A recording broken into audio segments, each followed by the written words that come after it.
A simple pendulum 50 centimetre long is suspended from a roof of a cart accelerating in the horizontal direction. कितना acceleration वो दिया हुआ है आपको और सिंपल टाइम पीरियड पूछ रहे हैं। तो सबसे पहले हम इफेक्टिव ग्रेविटी निकालेंगे।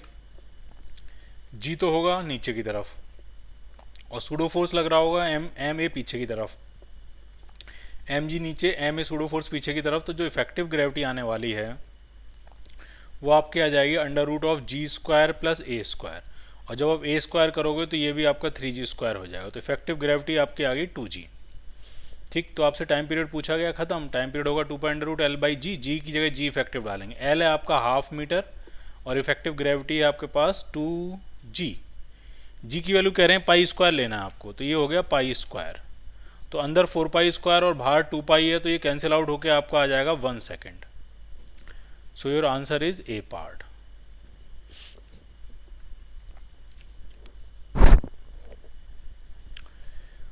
To light string each of length L R fixed at point A and B. दो लाइट स्ट्रिंग है और दोनों की लेंथ एल है, उसको ए और बी पॉइंट पे इस तरह से फिक्स किया, एंगल 45 है। और इस तरह से इक्विलिब्रियम में एक बॉब सेट है और इसको हम क्या करा रहे हैं, इस प्लेन के परपेंडिकुलर डिस्प्लेसमेंट देके इसको वाइब्रेट करा रहे हैं, ऑसिलेट करा रहे हैं। तो टाइम पीरियड कितना होगा, तो टाइम पीरियड सिंपल पेंडुलम का ही टाइम पीरियड होगा, बस फर्क कितना होगा, तो जो इफेक्टिव लेंथ है वो आपकी हम ये वाली लेंगे। तो अगर ये एल है, ये एंगल 45 है, तो इफेक्टिव लेंथ हो जाएगी L by root 2। So time period is equal to 2 pi under root L by g. Here L itself is L upon root 2 divided by G. So your answer is D part. सिर्फ और सिर्फ इतना अंतर था कि effective length हमने यहां से लेकर यहां तक की बस ली है।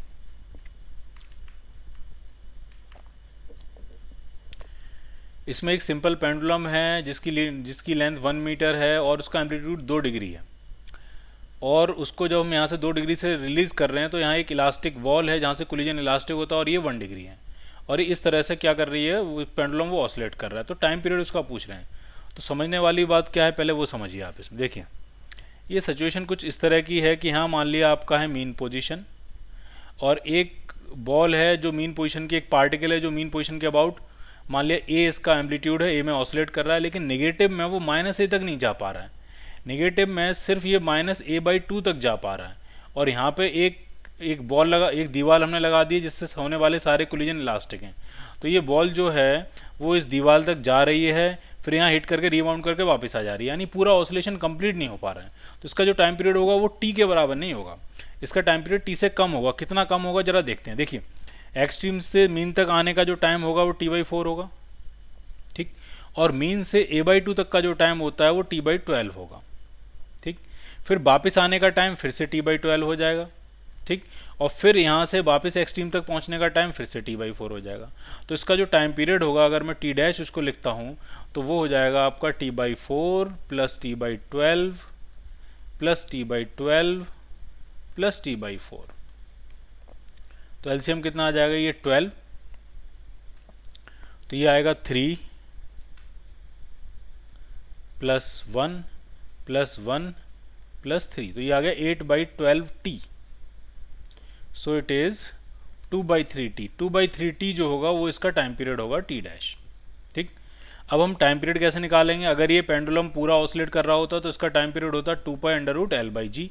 लेंथ एल है 1 मीटर और जी को लेना हमने पाई स्क्वायर, तो इससे ये क्या हो जाएगा कैंसिल आउट, तो इसका टाइम पीरियड आया 4/3 seconds. So your answer is B part.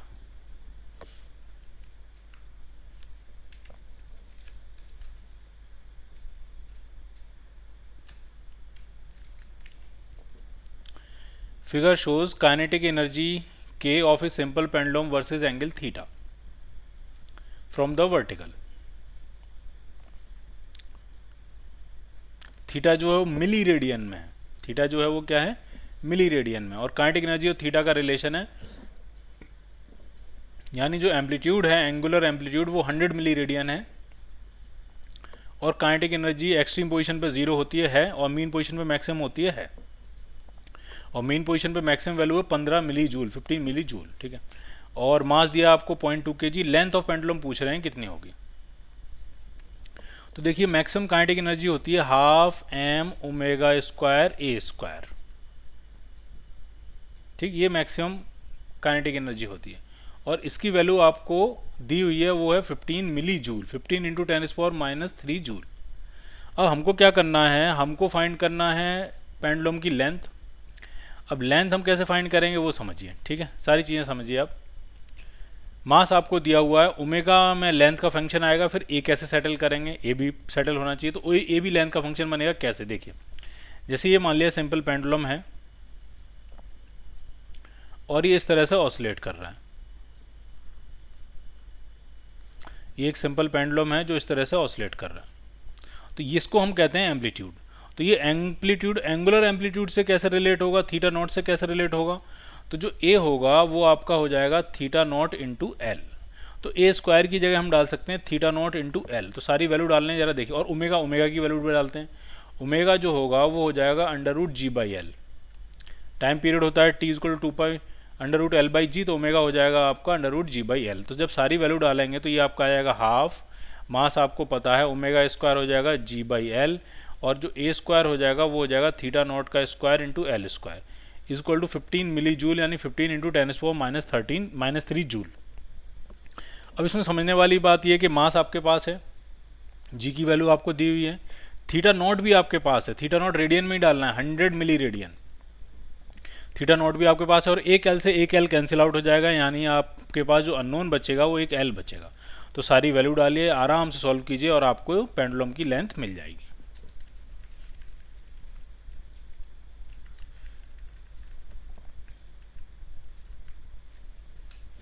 अगला क्वेश्चन बहुत ही आसान है, displacement of A particle from mean position.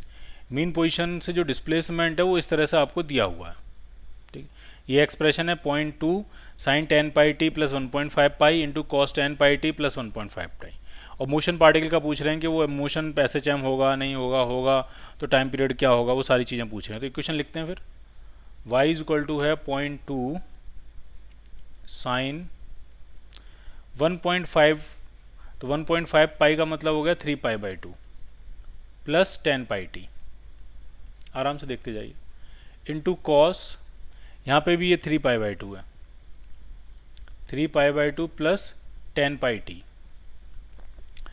अब साइन में जो 3π/2 प्लस थीटा जो होता है, अगर हम क्वाड्रेंट के हिसाब से सोचें तो 3π/2 प्लस थीटा आप फोर्थ क्वाड्रेंट में आ गए, और फोर्थ क्वाड्रेंट में ASTC साइन तो नेगेटिव होता है, तो साइन 3π/2 प्लस थीटा जो होगा वो माइनस कॉस थीटा हो जाएगा, और कॉस 3π/2 प्लस थीटा जो होगा वो आपका प्लस साइन थीटा हो जाएगा। तो ये जो इक्वेशन बनने वाली है ये बनेगी y = एक माइनस बाहर रह जाएगा 0.2, ये बनेगा कॉस 10πt, और ये हो गया आपका साइन 10πt। 2 को अगर इसके साथ लिखूं तो ये आ जाएगा -0.1 साइन, ये 10πt है, 100πt नहीं है, 10πt है, ठीक। ये बन जाएगा साइन 2 थीटा का फॉर्मूला लगा देंगे, 2 sin थीटा cos थीटा, तो ये बन जाएगा साइन 20πt। अब ये आपकी इक्वेशन आ गई पार्टिकल के डिस्प्लेसमेंट की, और यहाँ से साफ पता लग रहा है कि ये आपका SHM है। SHM की जो एंगुलर फ्रिक्वेंसी है वो 20π है, और एम्पलीट्यूड आपका 0.1 है, ठीक है। माइनस का मतलब ये है कि जब ये अपने t = 0 पे जब ये मोशन स्टार्ट कर रहा है तो मीन पोजीशन से स्टार्ट कर रहा हो, पहले ये नेगेटिव की तरफ भाग रहा है, नेगेटिव से जाके तब ये पॉजिटिव की तरफ, और इस तरह से ये ऑसिलेट करना शुरू कर देगा। माइनस का मतलब सिर्फ इतना सा है। तो कुल मिला के ये SHM बिल्कुल है, पीरियोडिक है, SHM भी है, और SHM का पीरियड कितना, अच्छा पीरियड भी निकाल देते हैं। तो ये जो ओमेगा है, ओमेगा आपका 20π है, और ओमेगा होता है आपका 2π/t, तो इससे कैंसिल आउट करेंगे 10 टाइम्स, तो जो टाइम पीरियड आ गया वो आपका 0.1 सेकेंड आ गया। So your answer is C part.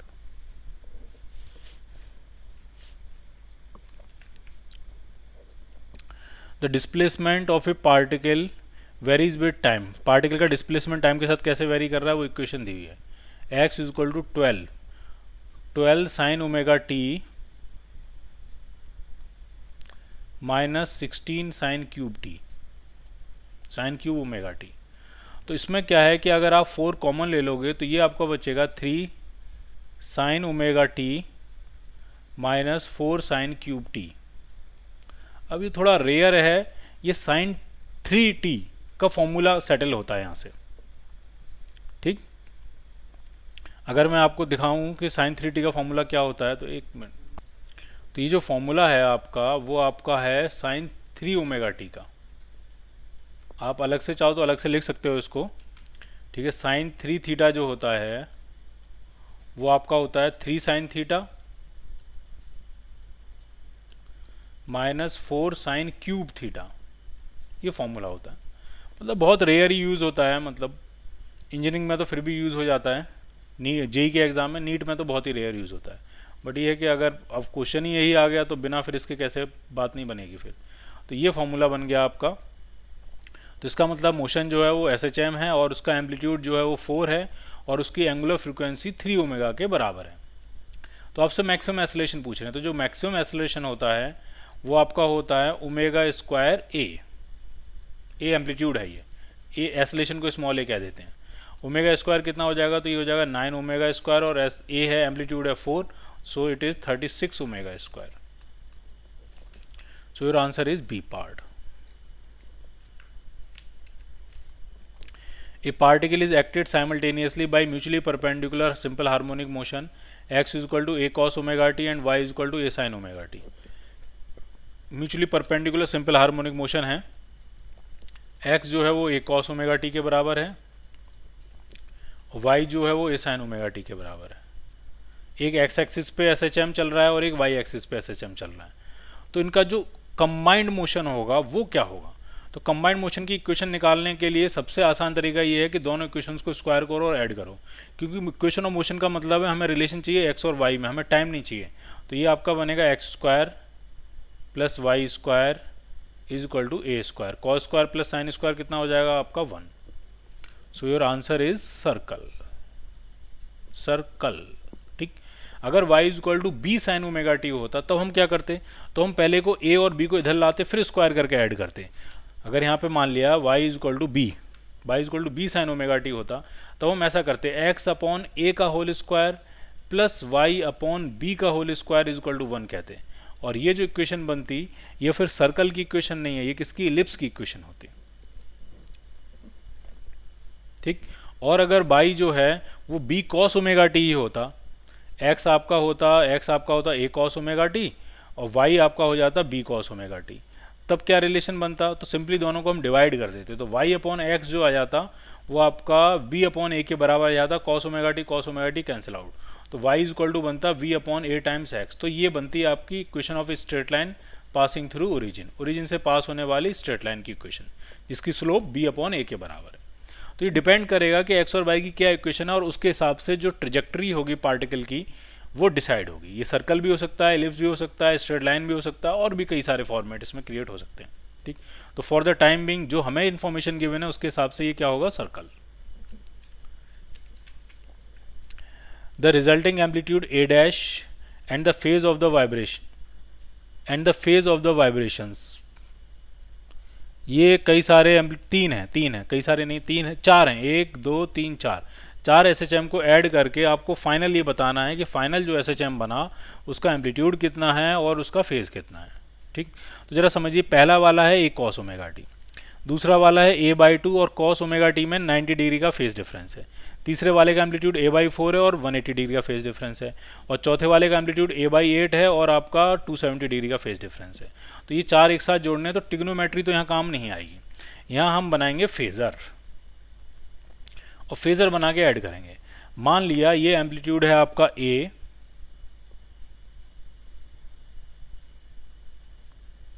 ठीक, a कॉस ओमेगा टी, और ये एम्पलीट्यूड a है। ठीक, अब जो दूसरा वाला है वो उससे 90 डिग्री फेज में आ गया और एम्पलीट्यूड a/2, तो दूसरे वाले का फेजर यहाँ बनाएंगे, ये 90 डिग्री फेज में आगे हो गया लेकिन उसका एम्पलीट्यूड कितना है, a/2।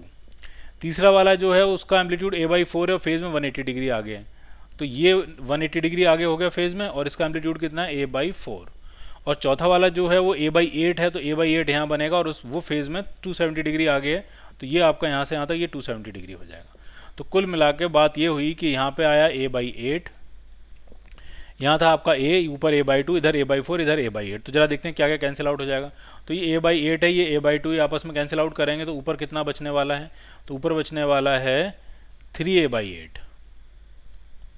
इसी तरह से इसको और इसको सेटल करेंगे तो इधर आ जाएगा 3a/4। तो इनका जो रिजल्टेंट आपका आएगा नेट एम्पलीट्यूड कितना आएगा, तो ये नेट जो आपका आने वाला है अंडर रूट ऑफ 3a/8 और 3a/4 का स्क्वायर। तो 3a/4 जहाँ तक मुझे लगता है बाहर आ जाएगा, तो अंदर बचने वाला अंडर रूट के अंदर 1/2 का स्क्वायर यानी 1/4 + 1 यानी अंडर रूट 5/4, 4 से 2 फिर बाहर आ जाएगा, तो ये आया 3√5a/8। तो ये आएगा नेट एम्पलीट्यूड। अब ये नेट एम्पलीट्यूड बी में भी है और सी में भी है। अब हम निकालेंगे उसका फेज। तो फेज का मतलब ये एंगल आपसे पूछ रहे हैं ये थीटा कितना होगा, तो जो tan थीटा आएगा वो बनेगा perpendicular upon base, so it is half. tan theta is half, तो फेज जो आपका थीटा आ गया वो आपका आ गया tan inverse half. So it is B part. B part आपका आंसर बनेगा।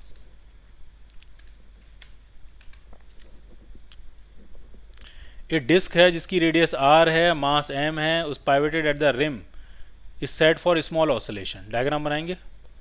एक डिस्क है,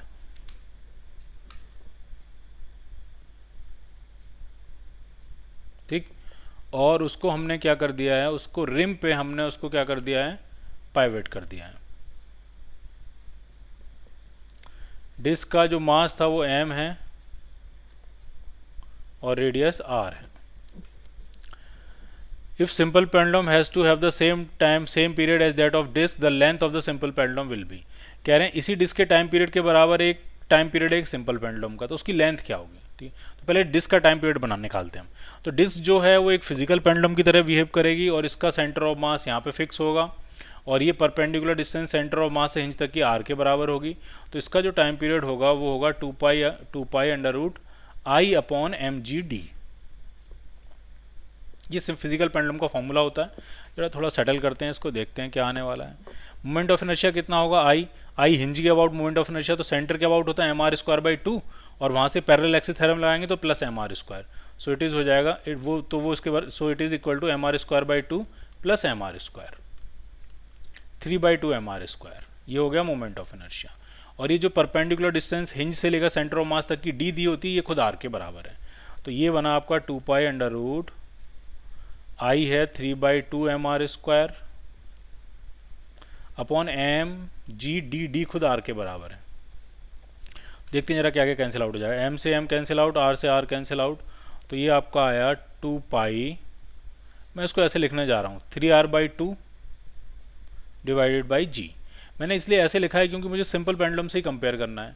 मुझे बताना है कि सिंपल पेंडुलम की लेंथ क्या होगी ताकि उसका टाइम पीरियड और इसका टाइम पीरियड सेम हो जाए, ये दोनों सेम हो जाए। तो वो जो लेंथ आ रही है वो 3r/2 के बराबर आ रही है। सिंपल पेंडुलम की लेंथ जो आ रही है वो आपके आ रही है 3r/2 के बराबर।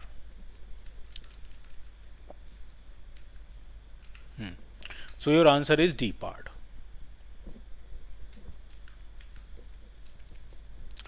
Four types of oscillatory systems: simple pendulum, physical pendulum, torsional pendulum and spring mass system. Each same time period are taken to the moon. Moon पे लेके गए, तो time periods are measured on the moon. Which of the system will have its unchanged? तो कौन कौन unchange होगा, तो इसमें दो, देखिए सिंपल पेंडुलम और फिजिकल पेंडुलम ये दोनों ग्रेविटी डिपेंडेंट होते हैं। तो मून पे जब आप लेके जाओगे तो ग्रेविटी अलग होने की वजह से इनका टाइम पीरियड अलग हो जाएगा। लेकिन जो टॉर्शनल पेंडुलम है और स्प्रिंग मास सिस्टम है, इनका रिस्टोरिंग फोर्स का जो सिस्टम है वो इन्हीं के अंदर होता है, तो इनको फ़र्क नहीं पड़ेगा कि आप ग्रेविटी की वैल्यू क्या है। तो टॉर्शनल पेंडुलम और स्प्रिंग मास सिस्टम जो है वो उसका टाइम पीरियड अनचेंज रहेगा। So your answer is B part, spring mass system and torsional pendulum.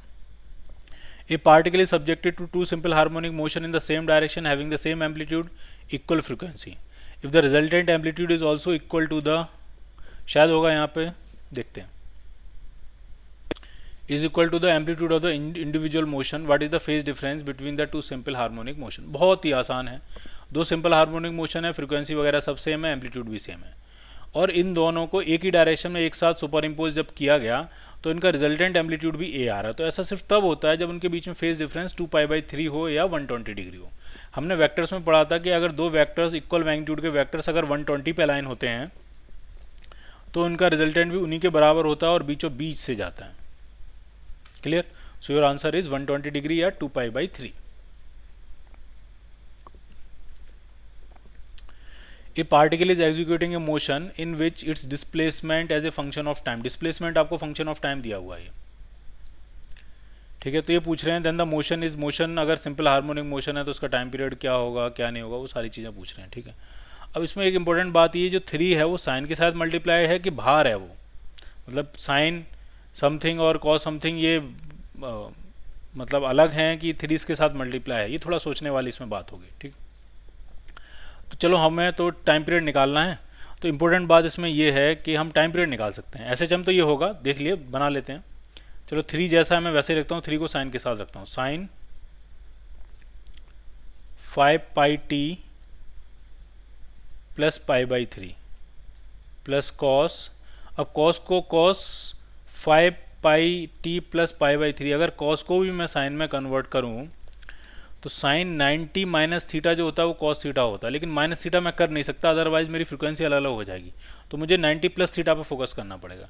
तो साइन 90 प्लस थीटा जो होता है वो माइनस कॉस थीटा होता है, तो इसको मैं लिख सकता हूँ, ये हो सकता है 3 साइन, ढंग से देखते जाइए आप, 5πt plus π/3 minus sine 90 plus theta, यानी 5πt तो रहेगा ही रहेगा, π/3 तो रहेगा ही रहेगा, और π/2 और ऐड हो जाएगा, sine 90 plus theta. Sine 90 plus theta जो होता है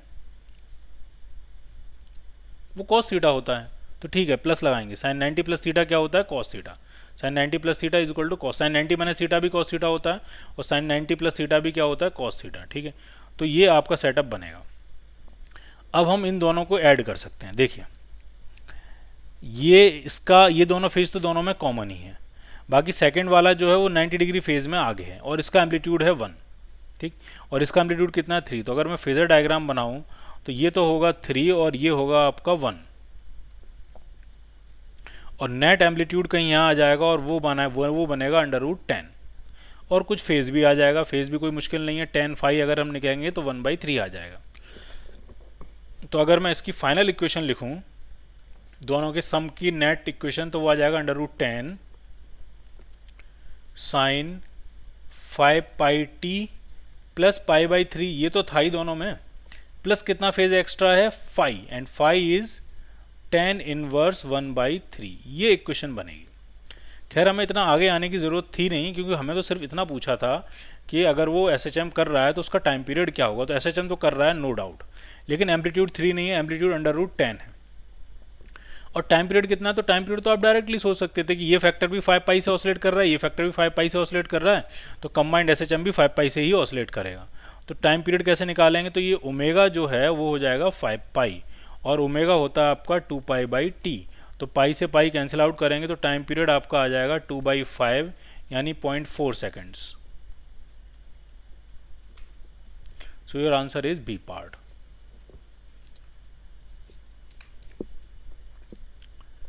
three simple harmonic motion of equal amplitude A and equal time periods along the same line combine. 3 simple harmonic motion है, उनका एम्पलीट्यूड तीनों का ए है और टाइम पीरियड भी बराबर है, एक साथ कंबाइन कर दिया गया। The phase of second motion is 60 degree ahead of first and phase of third motion is 60 degree ahead of second, मतलब 60 डिग्री का फेज डिफरेंस है। तो मैं इस तरह से बनाने जा रहा हूँ, आराम से देखिए आप। ठीक, एक मैंने यहाँ बनाया है, फिर 60 डिग्री का गैप लेके एक यहाँ बनाया है, फिर उससे भी 60 डिग्री का गैप लेके एक यहाँ बनाया। ठीक, कौन सा फर्स्ट होगा वो भी समझने वाली बात है, ये फर्स्ट होगा, इससे 60 डिग्री आगे अहेड सेकंड है, और उससे 60 डिग्री आगे थर्ड है। ठीक, अब रिजल्टेंट एम्पलीट्यूड पूछ रहे हैं तो ये बहुत ही आसान है। अगर हम ए एम्पलीट्यूड ये है, ए एम्पलीट्यूड ये है, और इन दोनों के बीच में बात करी जाए तो इनके बीच में एंगल होगा 120 डिग्री, तो इनका रिजल्टेंट इस डायरेक्शन में आएगा और ए के बराबर, और वहाँ एक ऑलरेडी पहले से है, तो टोटल सिस्टम का रिजल्टेंट एम्पलीट्यूड 2a हो जाएगा। सो your answer is D part. 3 SHM of equal amplitude A equal time period in the same direction combine. 3 है, ये भी वैसा ही है, सेम है क्वेश्चन, तो इसका भी आंसर कितना आ जाएगा 2 है। तो first is 60 degree ahead of second and second is 60 degree ahead of third, same सब कुछ सेम है, तो इसका नेट रिजल्टेंट एम्पलीट्यूड हो जाएगा 2 है। The displacement of particle varies according to the relation 4 cos πt plus sin πt, amplitude पूछ रहे हैं, तो ये इस तरह का सिचुएशन है, x इज इक्वल टू ये है 4 cos πt plus 4 sin πt, इसका एम्पलीट्यूड कितना होगा। तो अगर इस तरह की फॉर्मेट की इक्वेशन होती है, x is equal to a sine omega t plus b cos omega t, इस तरह की अगर इक्वेशन होती है तो जो नेट एम्पलीट्यूड होता है वो होता है under root of a square plus b square, ये होता है नेट एम्पलीट्यूड। तो हमारे केस में नेट एम्पलीट्यूड आ जाएगा अंडर रूट ऑफ 4 का स्क्वायर प्लस 4 का square, so it is 4√2 d part.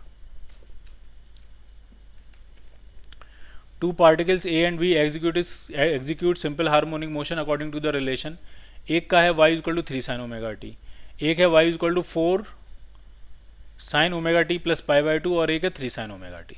तो फेज डिफरेंस पूछ रहे हैं उनके बीच में कितना होगा, तो ये तो 3 साइन ओमेगा टी, ये तो साफ पता लग रहा है। इसको जरा सेटल करते हैं ये कितना होने वाला है। तो y1 का तो बहुत ही प्लेन और सिंपल है 3 साइन ओमेगा टी, और जो y2 है वो क्या है, तो उसको आप गौर से देखोगे तो उसमें 3 साइन ओमेगा टी तो है ही है, प्लस एक है 4 साइन ओमेगा टी प्लस π/2। तो इसको अगर मैं फेजर में रिप्रेजेंट करने की कोशिश करूंगा तो इस तरह से होगा 3 साइन ओमेगा टी का 3 तो ये रहा, और 4 sine omega t plus π/2 90 degree phase में आ गया तो 4 यहाँ जाएगा। तो उसका नेट अगर एक्सप्रेशन बनेगा तो उसका रिजल्टेंट यहाँ आएगा 5, और ये जो एंगल होगा ये एंगल हो जाएगा आपका फाई। ठीक, tan फाई अगर लिखना हो tan फाई तो कोई मुश्किल नहीं है, tan फाई को आप लिखोगे 4/3। वैसे हम ये एंगल जानते भी कितना होता है, ये एंगल आपका 53 डिग्री होता है। ठीक, फाई में लिखना चाहो तो tan फाई ले सकते हो 4/3। तो अगर इसको अगर सिंगल इक्वेशन में लिखें तो सिंगल इक्वेशन इसका एम्पलीट्यूड हो जाएगा 5, और ये बनेगा आपका sign omega t plus 5। Single equation मैंने दोनों की लिखी। अब जरा बताइए दोनों इक्वेशन देख के दोनों में फेज डिफरेंस कितना है। ये 3 साइन ओमेगा टी है और ये 5 साइन ओमेगा टी प्लस 5, तो ये 5 का ही तो फेज डिफरेंस है, और 5 कितना है, 5 अगर आप यहाँ से निकालोगे तो tan इनवर्स 4/3 है। So your answer is B part.